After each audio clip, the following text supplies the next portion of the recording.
Hi, everybody.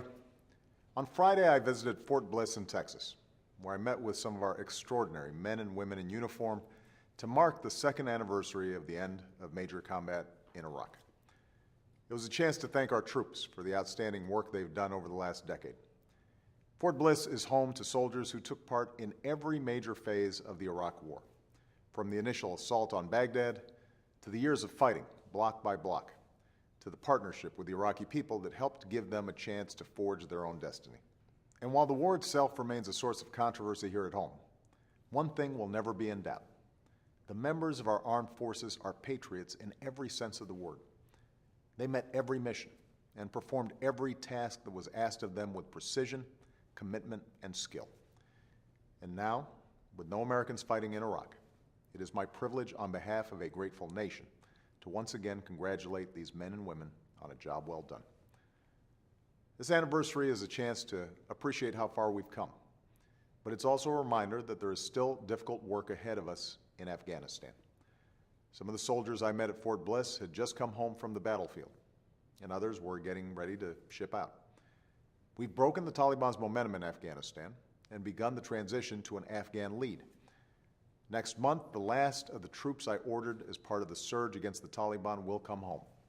And by 2014, the transition to Afghan lead will be complete. But as long as we have a single American in harm's way, we will continue to do everything in our power to keep them safe and help them succeed. That means giving them a clear mission and the equipment they need on the front lines.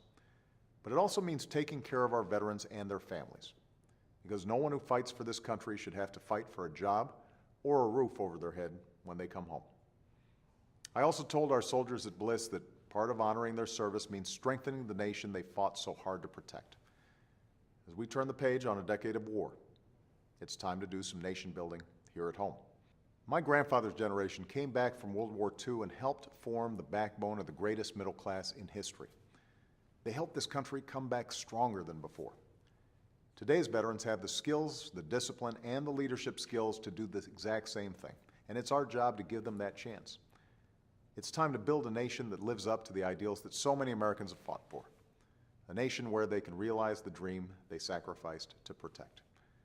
We need to rebuild our roads and runways and ports. We need to lay broadband lines across this country and put our veterans back to work as cops and firefighters in communities that need them. And we need to come together to make America a place where hard work is rewarded and anyone willing to put in the effort can make it if they try. That's how we can honor our troops. That's the welcome home they've earned.